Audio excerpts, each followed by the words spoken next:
Greetings everybody, this is Dr. Jonathan Cox here with your weekly lecture. This week we are taking a first look at how social media helps facilitate social movements. For this lecture, I will be utilizing research that was conducted by several scholars at the University of Maryland, led by sociologist Dr. Rayshawn Ray. One way to understand the link between social movements and social media is through collective identities. Within social movements theory, collective identity refers to the shared definition of a group that derives from its members' common interests, experiences, and solidarities.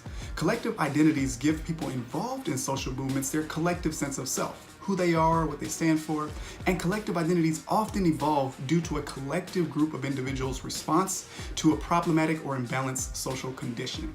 Collective identities begin with the public expression of symbols and language that aims to challenge the cultural domination of a particular group, and in contemporary times, this public expression often occurs through social media.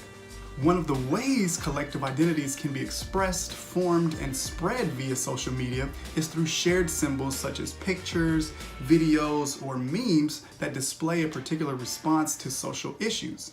And perhaps some of the most used symbols on social media are hashtags. Hashtags are great ways to look at collective identities because the hashtags individuals use often relate to their belief systems, and they allow users to join with others in a form of solidarity. Further, the use of specific hashtags constitutes micro-mobilization, which is useful for social movements. Think about the many hashtags that have circulated around social media that draw attention to various social causes. You have Me Too, which has been used to highlight sexual assault against women, Oscars So White, which points to the need for more diversity in film and in television, Occupy Wall Street, which sought to protest economic inequality, and a host of others. Today we'll focus on two more hashtags that represent collective identities and two opposing sides to the social issue of police brutality: Black Lives Matter and TCOT. Just as a quick overview for those who are less familiar, TCOT, or Top Conservatives on Twitter, was originally established as a list of the most popular conservatives using Twitter as a response to the perception that liberal activists dominated online spaces. TCOT is also linked to the TCOT report, which, according to their website, provides breaking news from the conservative world. Black Lives Matter was created by Alicia Garza, Patrisse Cullors, and Opal Tometi, three black women, in response to the acquittal of George Zimmerman for the killing of Trayvon Martin back in 2012.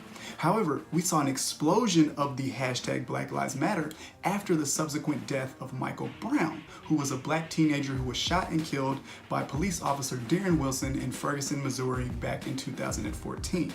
In order to understand the evolution of collective identities and social movements through social media, Dr. Ray and his colleagues analyzed Twitter data from several time points related to the death of Michael Brown.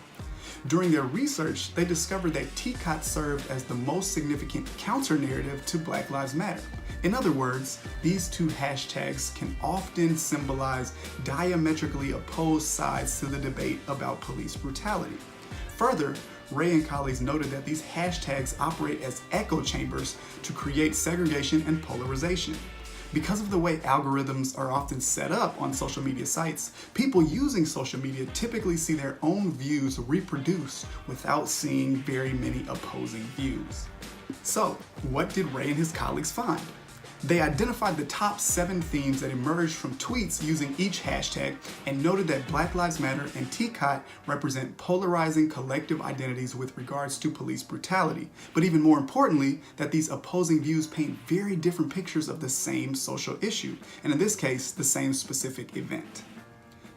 Let's take a look at the top themes that emerged from the study. From the Black Lives Matter hashtag, we see blacks killed with impunity and whites not, displays of solidarity and activism, historical references to discrimination, demands for policy changes, responses to race card claim, media double standard, and humanizing police brutality victims.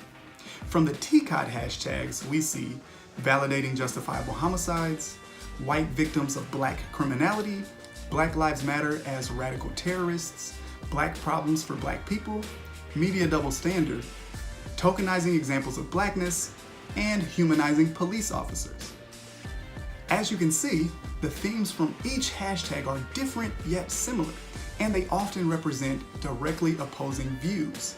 I'll highlight a few illustrative examples for you. The top theme from the Black Lives Matter hashtag was that blacks are killed with impunity while whites are not, which highlights the differential treatment that many blacks experience at the hands of police as compared to their white counterparts. The most tweeted image in this theme was a split screen of 6 whites who committed violent crimes but were apprehended by police without being killed, and 6 blacks who were unarmed but were killed by police. Conversely, the top TCOT theme works to validate what users believed were justifiable homicides. Blacks are predators who deserve to be killed by police. The top retweeted message for this theme shows a drawing of a monster-like creature described as Michael Brown and a smaller stick figure described as Officer Wilson, with a caption that states, "According to Darren Wilson, this is what happened. No reason not to believe him." We can also see counter-narratives come through if we compare the Black Lives Matter theme of demands for policy change, for example, this tweet calling for national policing reform, to the TCOT theme of Black Lives Matter as radical terrorists, which attempts to portray activists, allies, and supporters of Black Lives Matter as radical and engaging in terrorist-type activity. Finally, TCOT tweets under the theme of humanizing police officers aim to counter negative portrayals of police officers as engaging in racial bias and police brutality. In an obvious counter-narrative, Black Lives Matter tweets falling into the theme of humanizing police brutality victims showcase images that help to counter disproportionately negative media portrayals. Overwhelmingly, when a person of color is victimized by police brutality, the media portrays this individual as overly dangerous or as a bad person. They often use mugshots and dredge up old history that really has nothing to do with the incident, but does speak to criminality or bad actions, further justifying these negative beliefs about racial minorities.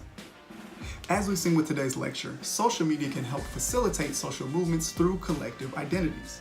By employing symbols like hashtags, people engage in public expressions that lead to the development of collective identities and cohesive movements to address social problems. These symbols are much more than merely symbolic, however. They are linked to broader power struggles, leading to opposing viewpoints that, through social media, are often merely recirculated in segregated social networks or echo chambers. I hope you got a lot out of today's lecture. Make sure you're keeping up with the weekly readings and assignments per usual. That's it for today's lecture. Have a great day and peace.